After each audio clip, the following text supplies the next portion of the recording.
오늘의 묵상에 들어오신 여러분들을 환영합니다. 오늘 말씀은 디모데전서 1장 12절로 17절 말씀 보겠습니다. 나를 능하게 하신 그리스도 예수 우리 주께 내가 감사함은 나를 충성되이 여겨 내게 직분을 맡기심이니 내가 전에는 비방자요 박해자요 폭행자였으나 도리어 긍휼을 입은 것은 내가 믿지 아니할 때에 알지 못하고 행하였음이라. 우리 주의 은혜가 그리스도 예수 안에 있는 믿음과 사랑과 함께 넘치도록 풍성하였도다. 빛보다 모든 사람이 받을 만한 이 말이요 그리스도 예수께서 죄인을 구원하시려고 세상에 임하셨다 하였도다. 죄인 중에 내가 괴순이라. 그러나 내가 긍휼을 입은 까닭은 예수 그리스도께서 내게 먼저 일체 오래 참으심을 보이사 후에 주를 믿어 영생 얻는 자들에게 본이 되게 하려 하심이라. 영원하신 왕 곧 썩지 아니하고 보이지 아니하고 홀로 하나이신 하나님께 존귀와 영광이 영원 무궁하도록 있을지어다. 아멘.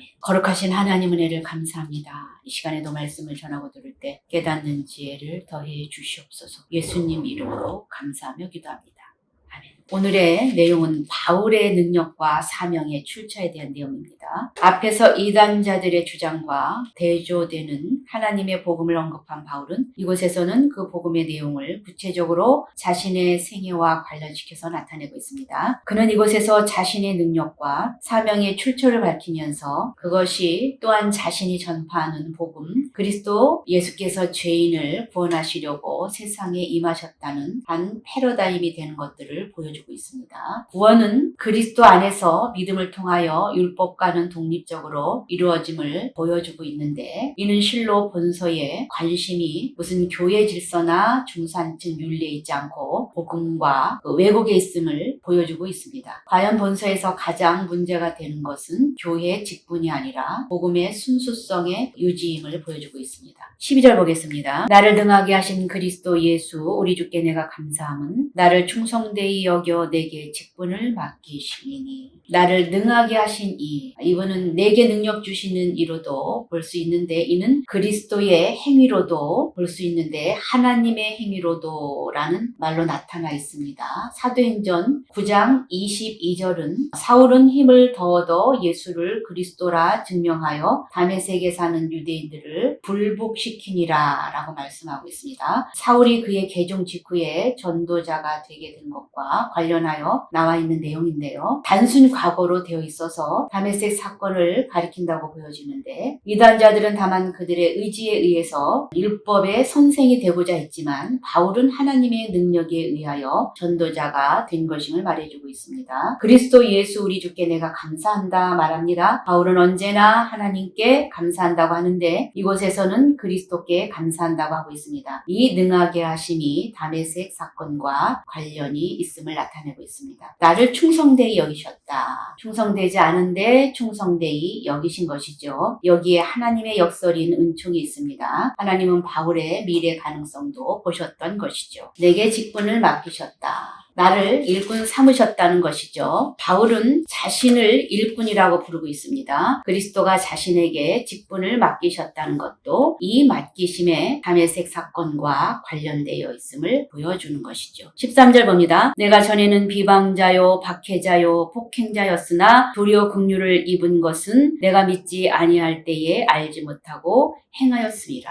여기 비방자, 박해자, 폭행자. 여기 비방자는 신성모독자를 말해주고요. 박해자는 각박히 따라가면서 괴롭히는 자. 폭행자는 악의를 품고 남을 경멸하며 인권을 유린하는 자를 말해줍니다. 다메섹 이전 바울은 하나님을 공경한다 하였으나 사실은 하나님을 모독하는 자였습니다. 그는 하나님이신 그리스도를 모독했기 때문에 이렇게 표현하고 있는 것이죠. 믿지 아니할 때에 내가 알지 못하고 행하였음이라 말하죠. 이는 알지 못하고 범한 죄는 용서를 받는다거나 알지 못하고 범한 죄는 하나님의 긍휼을 요구할 수 있다는 말이 아니고 알지 못하고 죄를 지었기에 하나님의 긍휼을 받을 수 있었다는 것이죠. 즉 하나님의 긍휼은 알지 못해서 죄를 짓는 자들에게까지도 미치며 바울은 의도적으로 믿음을 배반한 이단자들과는 달리 예수를 의도적으로 거부하지 않았기 때문이란 것이죠. 그의 의지는 하나님의 긍휼에 대한 어떤 요구에도 제공되지 알지 못했던 것이죠. 그것은 단지 긍휼이 작용하는 영역으로 그를 인도할 뿐이었죠. 바울이 만일 예수가 그리스도임을 알고도 그리했다면 그는 더욱 구원을 받을 수 없었을 것입니다. 왜냐하면 그는 인류 구원의 마지막이요 유일한 도구를 거절했기 때문에 그렇습니다. 이단자들은 자신들이 지식이 있다고 주장하며 의도적으로 예수님을 부인하고 있었죠. 14절 봅니다. 우리 주의 은혜가 그리스도 예수 안에 있는 믿음과 사랑과 함께 넘치도록 풍성하였도다. 바울 신학의 핵심이라 불리는 구절이죠. 은혜, 믿음, 사랑, 앞에 그 회방자, 또 핍박자, 포행자 이런 삼박자 죄악을 상쇄시키는 은총입니다. 그것은 1장 5절에 청결한 마음, 선한 양심, 거짓이 없는 믿음을 생각나게 해주는 말씀이죠. 넘치도록 풍성하였도다 말씀합니다. 로마서 5장 20절에 보면 죄가 더한 곳에 은혜가 넘쳤다라는 말씀을 생각나게 하는 말씀이죠. 15절 보겠습니다. 미쁘다 모든 사람이 받을 만한 이 말이여 그리스도 예수께서 죄인을 구원하시려고 세상에 임하셨다 하였도다. 죄인 중에 내가 괴순이라. 미쁘다 이 말이요. 이 말은 목회서 신서의 애용으로 말씀하고 있습니다. 모든 사람에게 공중을 받는 진리라는 이 말씀이죠. 그래서 모든 사람이 받을 만한 이 말을 더욱 강조하는 내용이지요. 복음은 신실한 말이고 이단자의 신화처럼 허무맹랑한 이야기는 아니다라는 말씀입니다. 여기서 모든 사람은 질적인 의미의 모두를 의미하느냐, 양적인 의미의 모두를 의미하느냐, 아니면 질과 양의 모두를 의미하느냐라는 애매성이 있습니다. 그러나 여기 마지막 견에 질과 양의 모두를 말해주는 것이죠. 복음은 하나도 버릴 것이 없이 온전히 받을 만하며 우주적으로 받을 만한 진리인 것임을 말해주고 있습니다. 그리스도 예수께서 죄인을 구원하시려고 세상에 임하셨다.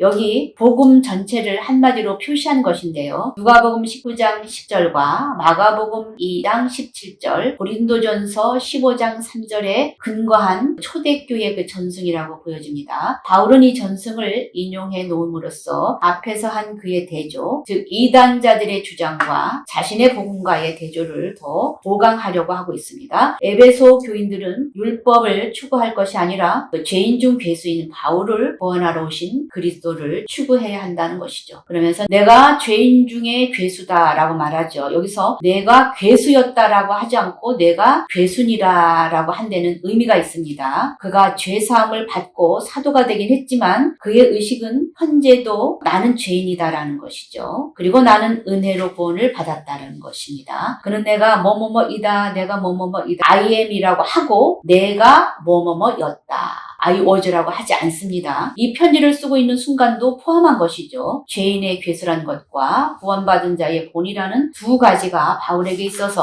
언제나 강렬한 현실이었음을 보여주고 있습니다.